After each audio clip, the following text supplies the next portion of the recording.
Go.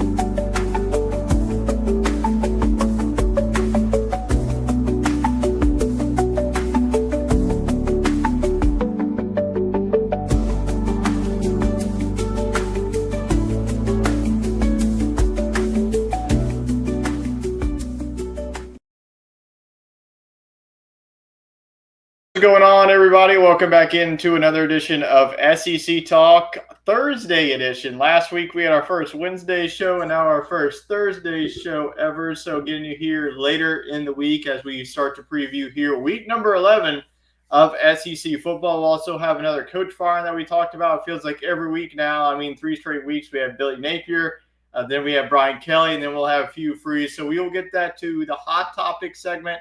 And we also had the first rendition of our first college football playoff top 25 rankings. So if you've been familiar with the show, we usually go over the AP poll, but this week we'll have the first look of the top 25. We'll also look at the bracket just to see where all of our SEC teams would be slated if that playoff were able to start this week. So Wade, I know you had a busy week, but how's your week been treating you this week?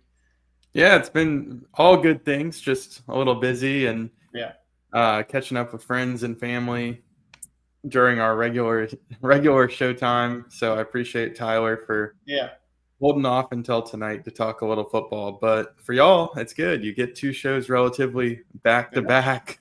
We'll be back on Monday. But hey, it's always good to talk college football.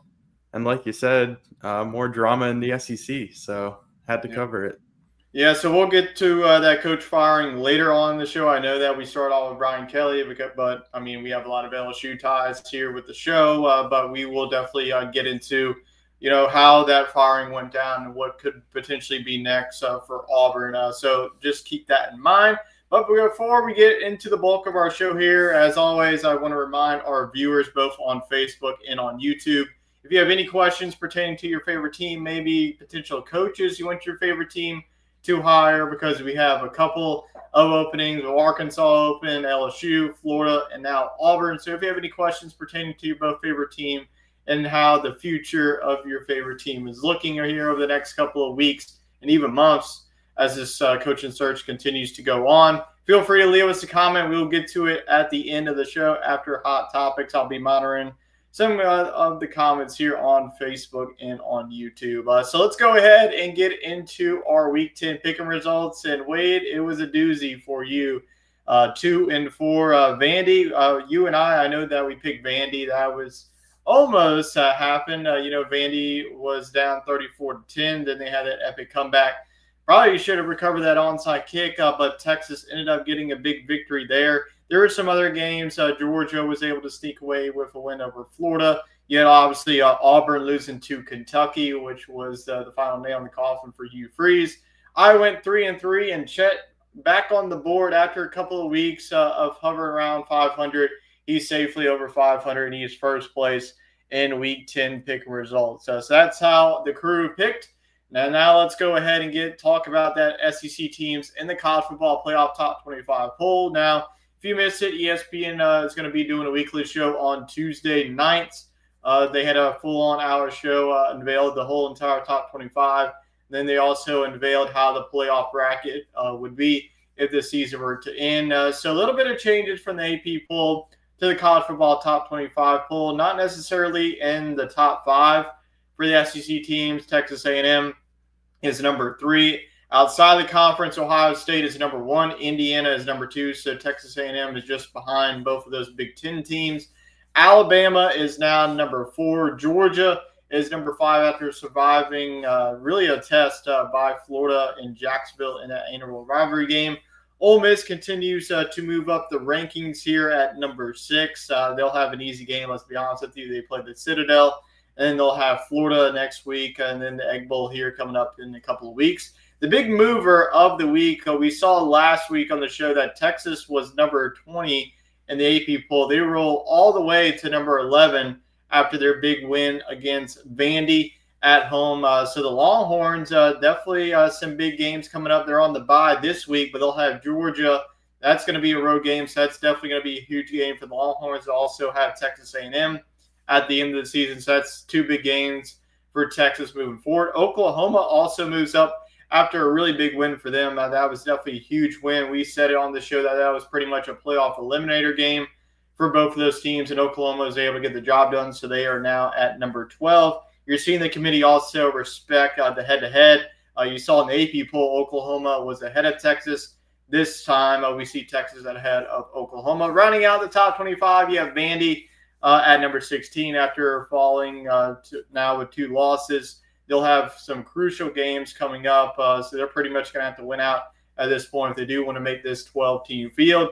Missouri at number 22, they continue to fall down the ranks here. And number 25, Tennessee at this point is pretty much their playoff dashes are over now since they have 3 losses, but they are still hanging on in the top 25. So, Wade, I know that this was the first rendition of the poll. What are your overall thoughts? What do you agree and what do you disagree on here? I do like the committee respecting the head-to-head. When applicable, I think that's the way to go.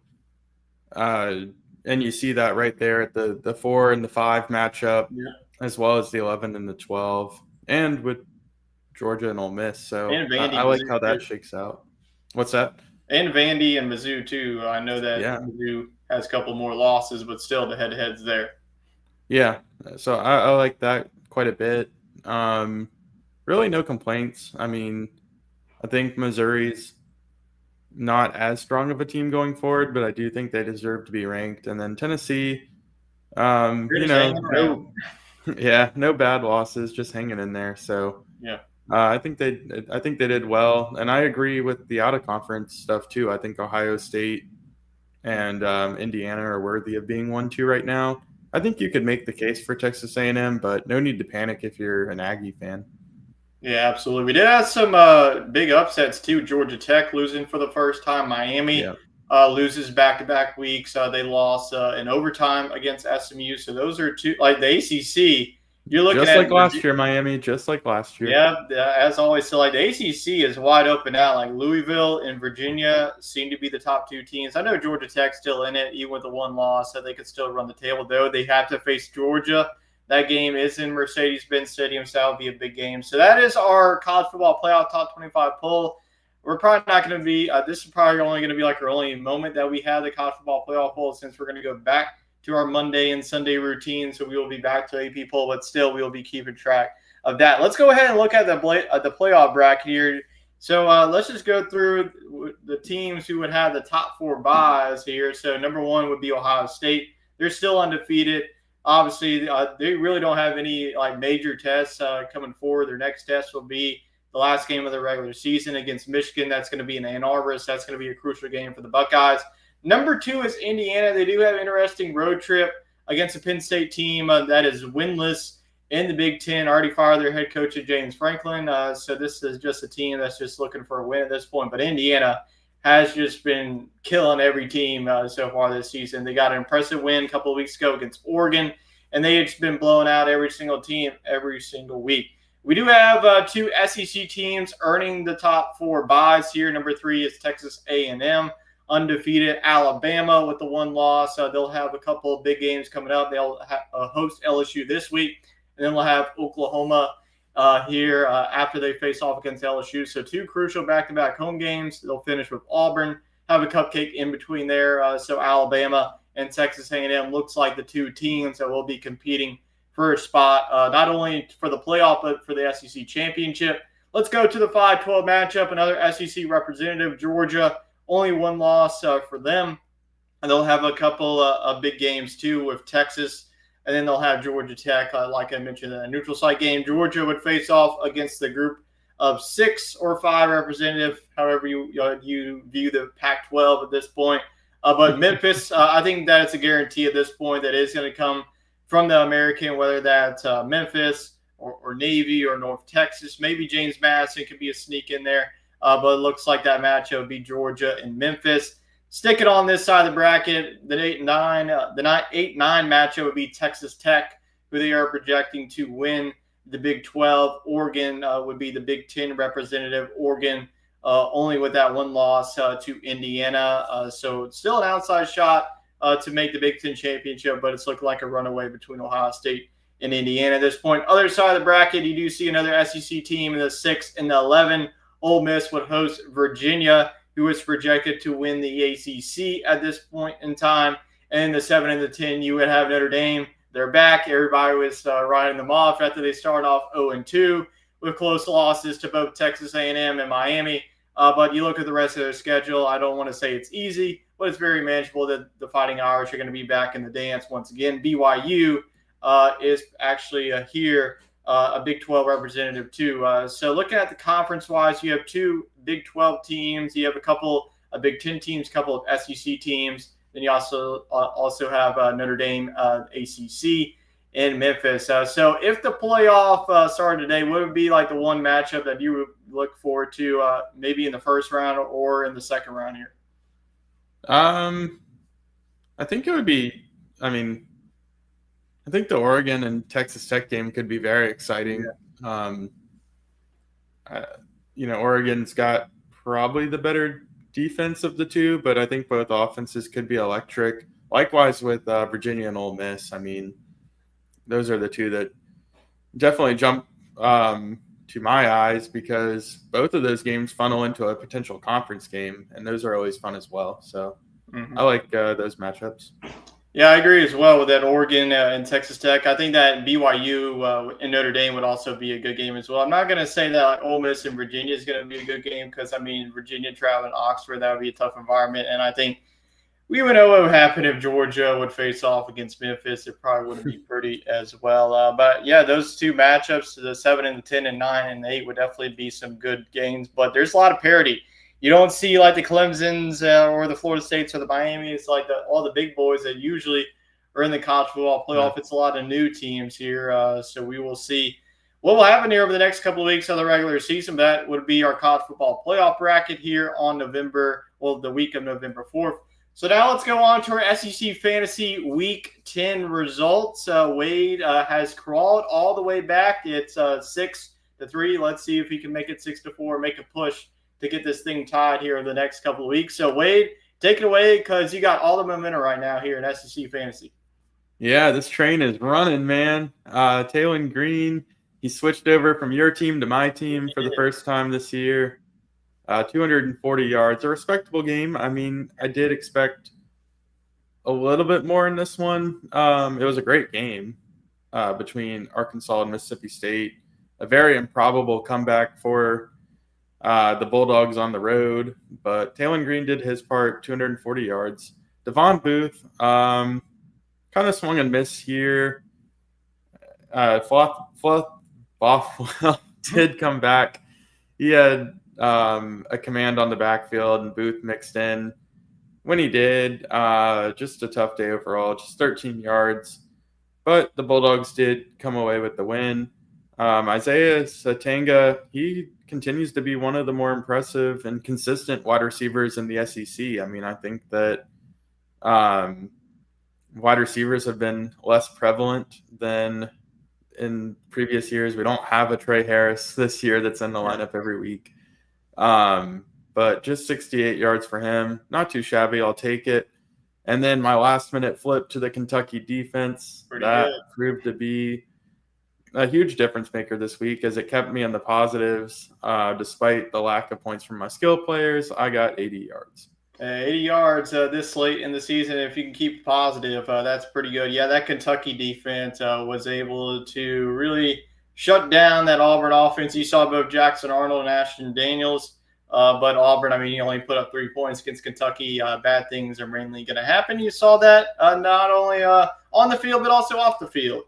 So that is 80 yards. Let's see if that's going to hang on. I think you can tell that it is. But you can see my playmakers really saved the day for me and kept me in the positives you're going to see here. But Trinidad Chambliss, I was hoping for more against this South Carolina defense, that's been up and down this whole entire season. But they really ran the ball effectively. Kawan Lacey continues to be a star for the Rebels offense, so 218 yards. Mike Washington, Mr. Consistent. We talk about Ahmad Hardy. We talk about Kawan Lacey, but Mike Washington has really been consistent here for SEC fantasy terms, 135 yards.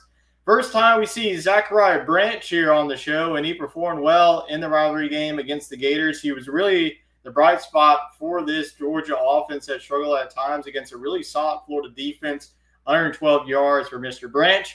And Vandy's defense. This is now 3 straight weeks. It was back-to-back weeks that both my defenses got screwed over by Kentucky, and now Vandy, after had a great performance against Mizzou. Honestly, it could have been worse, but 428 yards for Vandy, and even with all that, still staying the positive. So if there's anything to take away, I mean, I know it ended up in a loss, but with all this being said, I was able to at least hit on my running back and wide receiver for this week. So now with the win, Wade has now won, I believe, now 3 straight weeks in a row here, as he's now, closed the gap here 6-4. This is just deja vu from last year. It happened to me last year. I was up 6-1, and then this defense, survivors, once you get to conference play, it really gets dicey. But that's all credit to Wade. So once again, he will get the first pick, which we will get to the draft here momentarily. But I know that our viewers every week know this by now, but if you're new here, this is how we do things here on SEC Fantasy. Things will change once we get to the bowl season, as everything will double.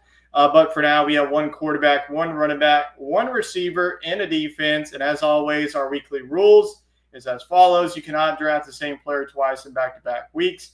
Once you draft a defense, you can't use them again. And we also, at the start of the season, we have to pick a player from each representative in the SEC. Wade has done that. I still need to do my Kentucky pick, but don't you worry. They play Tennessee Tech here pretty soon, and I will get Seth McGowan back. That's pretty – or maybe Bowles. I mean, Bowles, their quarterback has really been a stud. So maybe in the future we might see more of the Kentucky gunslinger.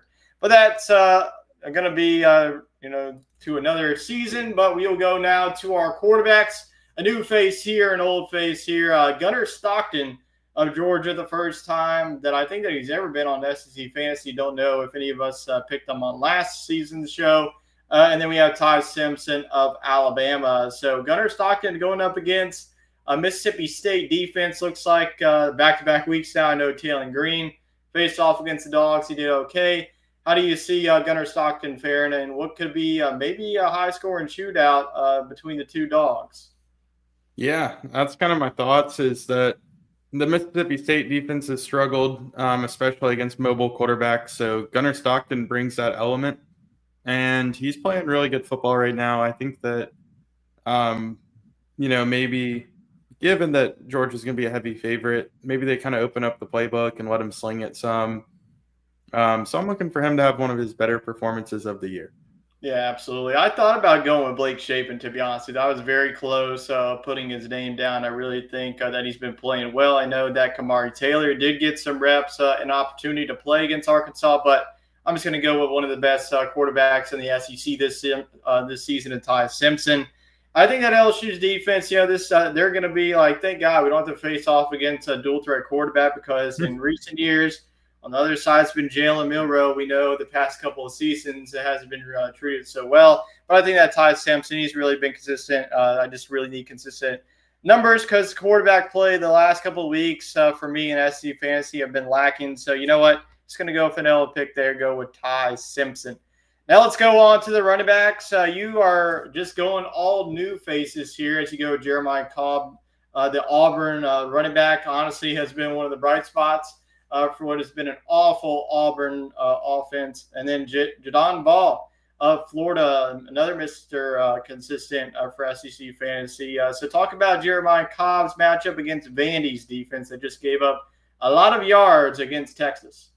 Yeah, and Jeremiah Cobb he's getting every carry in that Auburn backfield. It was a little crowded with Alston there, but now it's Cobb's backfield. They don't have a quarterback, so they might as well just let Cobb run it 35 times. That is true.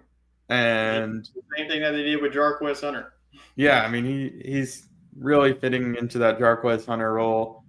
I know that Arch Manning kind of had his coming out party against this Vanderbilt defense through the air, and the rushing attack was okay, but Auburn's not going to do that to you in the air. So I think their only hope against this Vanderbilt defense is to run the football, and I think Cobb's going to be able to do it. Yeah, I agree. This is probably going to be a running game for both squads. Cedric Alexander, you're probably going to see a lot of him. Same with Diego Pavia. I mean, it's going to be a lot of quarterback design runs and a lot of RB runs there. So it could be a run-heavy attack for both the Doors and the Tigers. I'm going to go back to Jadon Bond. I know I had him on the team a couple of weeks back. Now he has to face a Kentucky defense, that hasn't been great the past couple of weeks, maybe even season at this point. They honestly had their best game, but let's be honest with you, Auburn's offense isn't too thrilled about this point of the season, but I really liked the improvement of the past couple of weeks as well from DJ Lagway, and they were able to play complimentary football against Georgia. I expect that to happen once again because this is a depleted Florida team. If you look at their injury report, it's a lot of players on there, especially with Eugene Wilson, one of their top wide receivers. So I think that this could be a Jadon Ball game for the Gators. Now let's move on to the pass catchers. A couple of new faces here. Well, I want to say a new face. Kevin Coleman is not a new face. He was just in a different uniform last season as with Mississippi State. And our first tight end, Trey'Dez Green of LSU. Usually we just see wide receivers, but screw it. Might as well just go with Trey'Dez Green at this point. So talk about Kevin Coleman's matchup and how he can slice and dice the secondary of Texas A&M. Yeah, Kevin Coleman, quietly transferred up to Missouri from Mississippi State. Mississippi State lost their two best receivers to in-conference foes. Graver and Coleman. Yeah, so, they were able to replace that production. But Coleman's been really good at Missouri.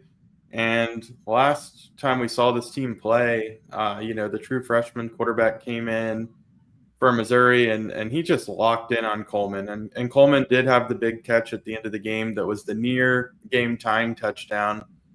So I know that was the bulk of his yards, but outside of that, he still had a nice game and quietly has gone over 50 yards in almost all of their ball games this year. So I don't know. I just think that Zollers is going to have to just feed Coleman if they want to have a chance in this one. Otherwise, the defense is just going to lock in on Ahmad Hardy. And it's not necessarily an easy matchup, but I think the volume's going to be there. Yeah, it feels like Missouri is going to want to stay in this game. It can't just be on Ahmad Hardy. These receivers are also going to get involved. Especially against Texas A&M. And you know what? I just could have gone with a pass catcher, like a wide receiver, just gone like Ryan Williams or Jervin Bernard here. I feel like we had to get Trey'Dez Green at some point in this show. He's really been dominant for the Tigers, and this offense hasn't been great. But who knows what we're going to get now because you don't have Joe Sloan calling the plays. Brian Kelly ain't there. It's going to be Alex Atkins. So who knows what this offense is going to prevail. But what I do know is Trey'Dez Green is a 6'7" monster. And I think in big-time games this season, against Vandy had a big game. He's really been consistent these last couple of weeks. And Garrett Nussmeier, honestly, has become his favorite target. You mean Darian Brown and Aaron Anderson. But you know what? Screw it. Going to go with Trey'Dez Green. I think that if LSU is going to want to stay close in this game, Green is going to have to get involved. But this is just a kudos for him on getting him on the show. So let's go on now to the defenses here. Florida and Texas A&M will be our two representatives. So Florida going up against Kentucky. How do you like that matchup? I provide you caution because this Kentucky offense has figured it out over the last couple of weeks. Yeah, they have, and I don't love this pick. I actually think Kentucky could win that football game at home against Florida, but this is the result of the survivor defense. I burned a lot of good options early on, including your pick, Texas A&M. Thought I had Vanderbilt available, but I went back and looked, and I picked them earlier in the year. So Florida it is. And you know what? I mean, look, Kentucky did get their first win against Auburn, but they only put up 16 points in doing so. So let's not act like they're the juggernaut of the SEC here. I think it's still a safe pick. Yeah, I agree with that. I'm going to go with Texas A&M, and I've just been waiting to use Texas A&M at this point. I know A&M has had some games where they haven't looked great, but I think that they really put it together. And going up against a Missouri, if this was Bro Pibula, I probably wouldn't feel that great about it. But as long as they can, limit Ahmad Hardy, this could really be a nice game for this Texas A&M defense. So I'm just going to go with pure talent at this point. I went with Vandy. went with Tennessee. I'm tired of all these mid defenses. I'm just going to go with one of the top defenses. Trust Mike Elko to not get, I swear, if they give up 400 yards once again, I just don't know how to pick defenses at this point. But I still have like Alabama and LSU, but obviously I didn't want to touch that matchup because you don't even know what's going to happen at that point. But Texas A&M and Florida will be our defenses. Tune in on Monday's show to see how things went down. And this could be a nail biter if Wade was able to win this one again, because that would now get it to 6-5. So we will see how this thing plays out here in week number 11. Hey, and Tyler, speaking of the winner gets LSU's defense next week because we both have not picked them, and they have a nice little matchup against Arkansas. No, I don't want that either. I mean, have you seen? Maybe Western Kentucky. We'll save them for that. Yeah, that's what I've been hoping for. I'm trying to save like Alabama for when they play like Alabama and A&M before the Auburn game at this point. But week 11 games in Pick'em, we have a couple, only one ranked versus ranked opponent, but we still have some underrated matchups that could really shake up not only the playoff race, but the race for Atlanta. Now let's start off hot here. We have number 5 Georgia at Mississippi State. Georgia coming off of that big win in Jacksonville against Florida, and boy, they had to sweat it out. I feel like Florida was able to control the majority of that game, and Georgia was able to respond in the fourth quarter. Gunnar Stockton was able to respond quite nicely. Mississippi State, it's been a tale of letting things slip away at home. They won that big game against Arizona State, who was top 15 at the time. Then they have Tennessee. They were up big at that point, went to overtime, ended up losing that one. Then Texas, they had a big lead, up 38-17, ended up blowing that, losing in overtime. So is this the game that Mississippi State finally gets it done and pulls off the upset, or is it all Georgia? I just don't see it. I mean, if you can't close against Tennessee and you can't close against Texas, I don't think you're going to close against Gunnar Stockton in Georgia. So give me the big G. Yeah, I thought about going Mississippi State, but I think pretty same sentiment as you. I think that Mississippi State's offense is going to hang around this one because Georgia's defense has been able to gettable, especially you got a 1-2 punch, Fluff Bothwell, Devon Booth. You got some speed on the outside with your receivers. Mississippi State's defense has been up and down this season, so I think that's where Georgia is going to be able to get this one, especially with a playmaker like Zachariah Branch. Nate Frazier, you haven't really seen too much of him, but Gunnar Stockton has really been a playmaker for this offense. So I think it's going to be a high-scoring game. Mississippi State's going to keep it close, but give me Georgia. Tough, heartbreaking loss once again in store for Mississippi State. And Chet, clean sweep going with the Georgia Bulldogs to take down Mississippi State. That's going to be an 11 a.m. game showdown. And if Mississippi State wins that game, Georgia is more than likely out of the SEC championship race with Ole Miss, Alabama, and Texas A&M continue to win here. Now let's move on to why the hell are you playing the Citadel when it's week 11, but here we are. Hopefully when we move to a 9-game conference schedule, these matchups will go away. But the Citadel at number 6, Ole Miss, the Citadel have beaten SEC opponents like South Carolina in the past. Do you see that happening, or do you see Ole Miss just cruising for a bruising here? Not this go-around, Bulldogs. I got to go Ole Miss. But, yes, I was at that Citadel versus South Carolina game. It was my senior year of high school. Oh, no. And about that moment, I decided I needed to go to LSU. Yeah, well, you probably made the best decision. At least you got a national championship while you were here. I'm going to go with Ole Miss, and Chet's going to go with Ole Miss. Let's go ahead and move on. I think we all know that's going to be how that's going to really play out. Let's go on to our SEC Talk game of the week. Number 3, Texas A&M, undefeated coming into this matchup off the bye. Mizzou off the bye as well, so both of these teams rested up.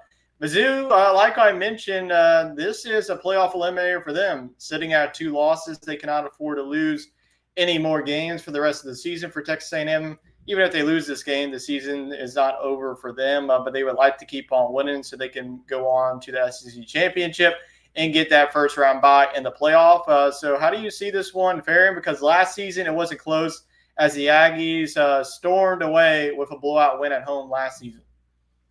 Yeah, I remember that game last season. There was a lot of anticipation with Brady Cook and company, and they just got waxed. Yeah. So I think with the quarterback injury, it's just too risky to take Missouri in this one. I think Texas A&M is going to stake their claim for the number one spot in the country. Yeah, I agree. Especially if they get a statement win here against the top 25 team against Mizzou, and really look at A&M's schedule. If they win this one, I don't think they're gonna potentially lose. Like they get Samford, I believe. I don't know what other SEC team is. I can't think, but they have Texas and Austin's. Obviously, that's going to be a tricky one in a rivalry game, but I just feel like Texas A&M, it's not going to be that big of a blowout as last season, but without Bo Pribula. Like, how much can really Ahmad Hardy do against this Texas A&M rushing attack, especially that's really been solid? And the way that this offense, Texas A&M, too many explosive wide receivers with Concepcion and Craver. Give me the Aggies by at least 2 touchdowns. I think that Mike Elko's squad continues their dominance here in the conference. And Chet going to go with an upset here. Go with the Missouri Tigers at home. This would definitely throw a wrench in the SEC standings if it were to happen. So that's our first discrepancy of the show here. Now let's move on to Auburn at number 16, Vanderbilt. The last time these two teams faced off was last season, went to overtime, and Vandy ended up pulling off the upset win. It wasn't really an upset because Auburn was down the dumps like they were this time. But does Auburn get the interim boost, or do you think that Vandy bounces back here in a big way in Nashville? Well, I mean, this could go 2 ways for Vanderbilt. Do you sulk that you lost to Texas and that your playoff hopes are probably on the fritz? Or do you go out there and make a case for the College Football Playoff Committee and put up a bunch of points against a weak Auburn team? I think that remains to be seen how Vanderbilt will finish, but I do think they'll win this weekend. Yeah, so I think Auburn's going to come to play in this one. DJ Durkin now being the interim, and he's really been a bright spot. I mean, Auburn's defense has come to play every single week. Like, they're one of 3 college football teams, the only to give up 24 points a game. The other 2 are Ohio State and Indiana. So if Auburn had an offense, maybe they'd be a top 10 team in the country. However, the offense just hasn't been producing. Ashton Daniels has been announced as the starter for this one, so we will see if we see Jackson Arnold at that point. It's pretty much been a 2-quarterback system for Auburn. I do think that, like you mentioned with your Jeremiah Cobb pick, I just think that this is going to be a run-first game. But I think that Vandy is going to bounce back here. It's going to be a close defensive battle like it always is between these two teams. But I'm going to go with the Doors at home. Jed also going with the Doors. When was the last time that we had all 3 Vanderbilt logos for an SEC game? Right? It's been quite some time. But we have Vandy staying in the college football playoff race here with a win against Auburn. Now let's move on to our primetime games here. The first one up is LSU at number 4, Alabama. Alabama and LSU coming off of the bye week. Alabama, last time we saw them, they had to escape with a victory on the road against South Carolina. LSU got thumped. And after that game, a lot has happened in Baton Rouge. You have a new president, you have a new AD, we're going to be having a new coach here in the next couple of weeks or maybe months at this point. So, obviously, what LSU are we going to see coming off of the bye week? Are they going to be motivated? Are they just going to give up on their season?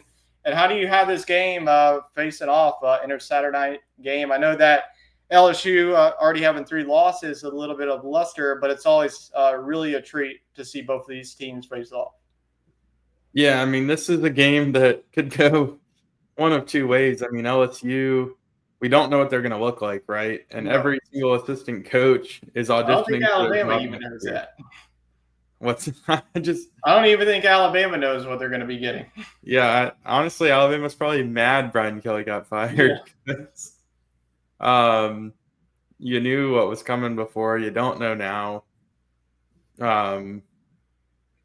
As we think, Garrett Nussmeier is going to start this game, but I wouldn't be surprised to see a little bit of Michael Van Buren. I mean, this is basically just one big audition for everybody because who knows who's going to be at LSU next year and if the players are going to be there, the coaches. But so offensively, I'm a little optimistic, I guess is what I'm getting at. But defensively, I don't know. There's a lot of question marks. Whit Weeks is still hurt. I think Alabama's going to be too much. I think I wouldn't be surprised if LSU strikes first, hangs around, but then I think Alabama's going to pour it on. I think it's going to be moderately high scoring. I still don't think LSU crosses that 25-point line, but give me Alabama. I'll go 34-21.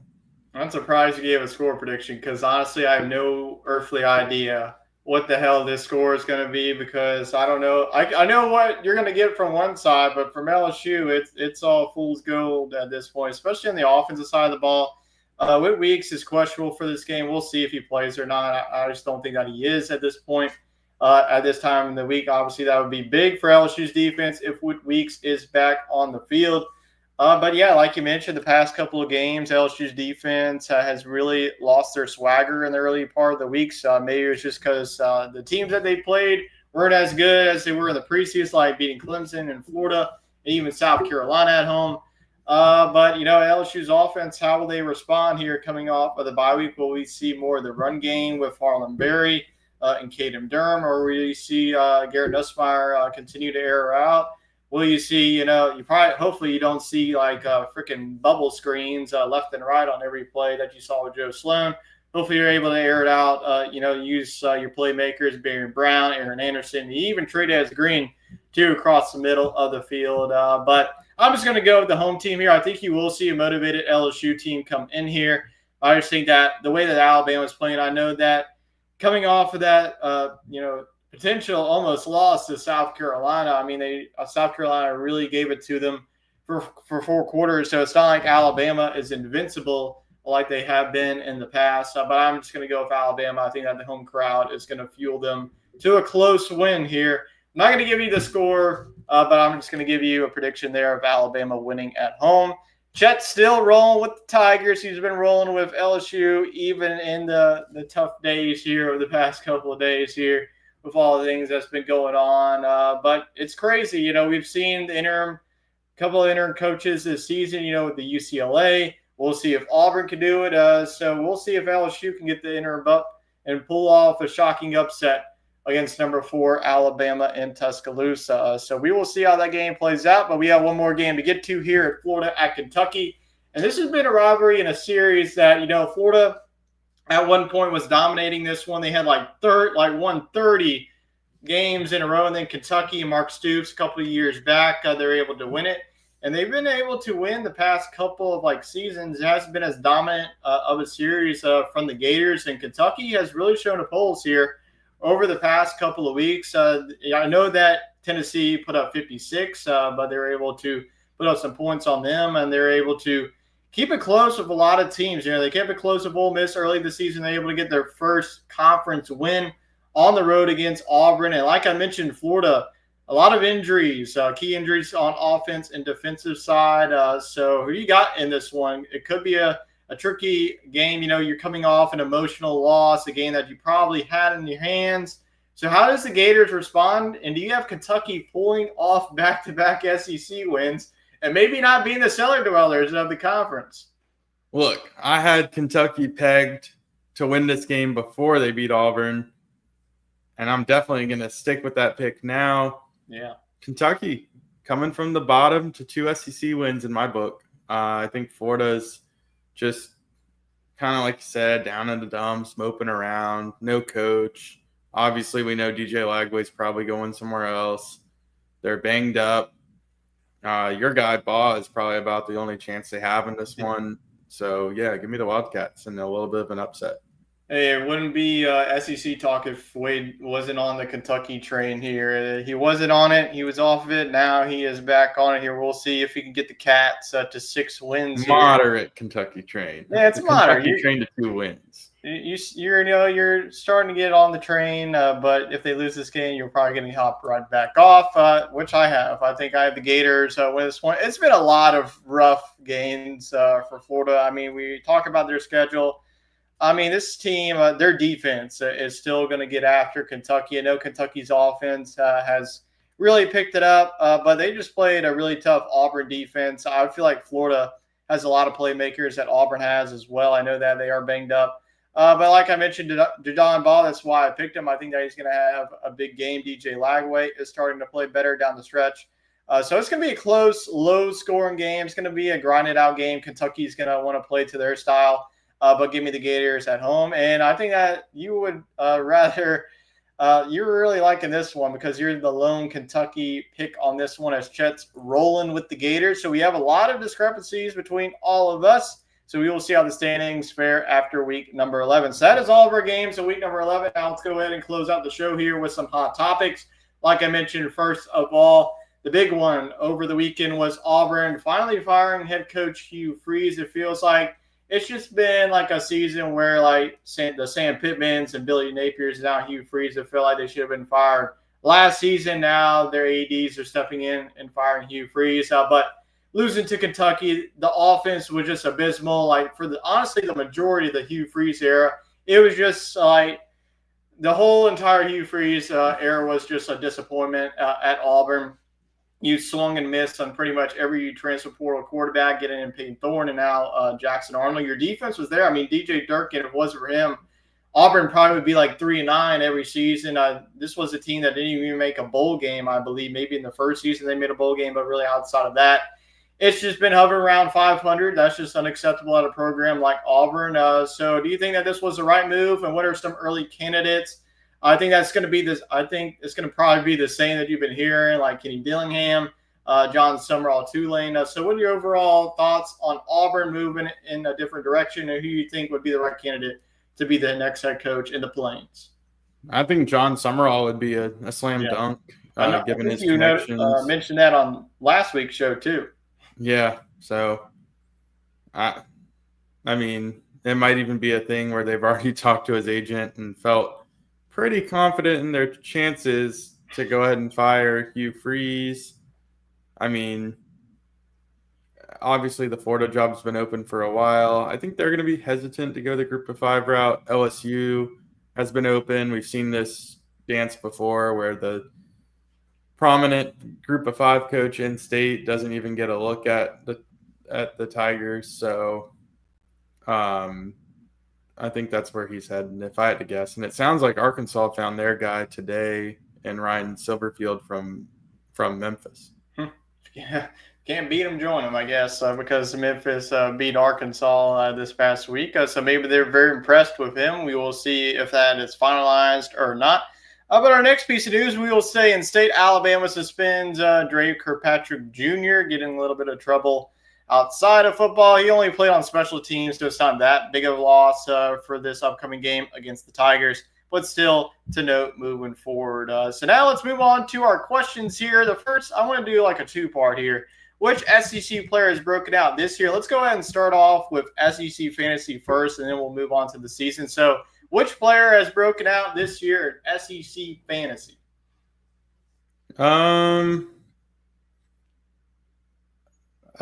Well, I guess it's, a guy that we didn't really see last year at all. I'd say Jeremy Bernard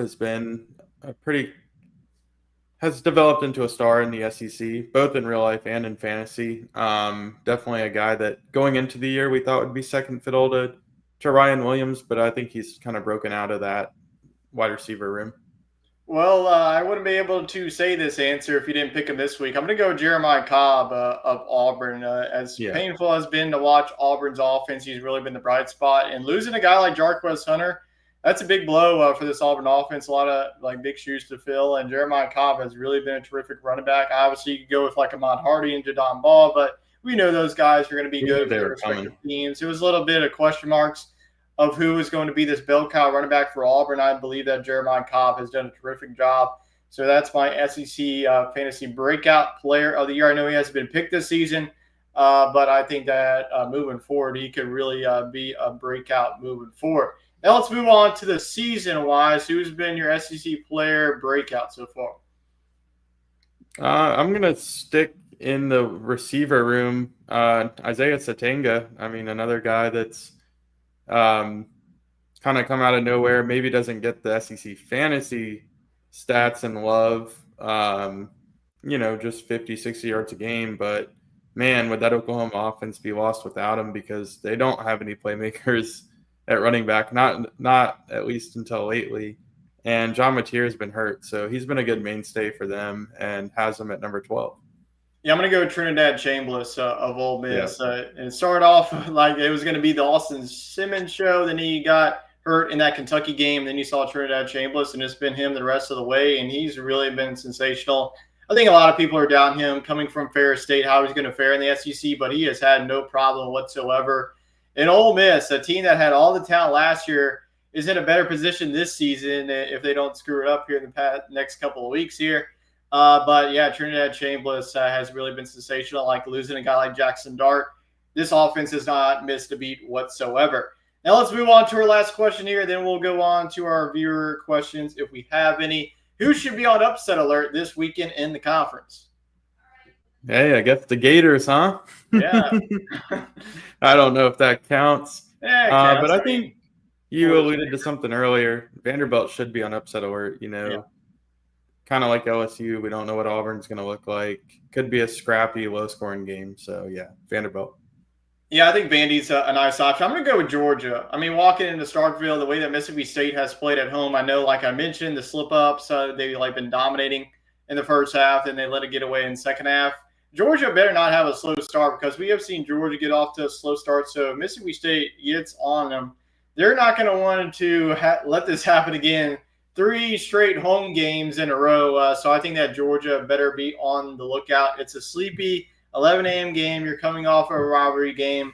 Who wants to go to Starkville in this part of the season? Nothing against Starkville. But I think that the Georgia Bulldogs should be on upset alert. So we will see if we get any more parity. A lot of big games this week, as we will get into that in our recaps there in next week's show. Let's go ahead and get into some comments here if we do have any. First up, we'll get on the Facebook side. Looks like we do have a comment from one of our loyal viewers, my mother. Let's see. The LSU game will be the unknown going against Alabama. We will see what happens. I think that's pretty much the sentiment. We have no earthly idea what we're going to get from this LSU team, especially with all the changes that you've had here in the past 2 weeks. Coming off of the bye week, we will see, with already your chances of the playoff dashed, like what is this team motivation is going to look like. So we will see. So that is all of our statements and questions that we have. We appreciate everybody for tuning in both on Facebook and on YouTube. We appreciate you for being patient this week on this Thursday night show here. And we will see you back right here on Monday. So a quick turnaround for us. We will be recapping what happened in week number 11 and looking forward to week number 12 as we inch ever so closely to the regular season finale and rivalry week here in the SEC. So I appreciate everybody for tuning into tonight's show.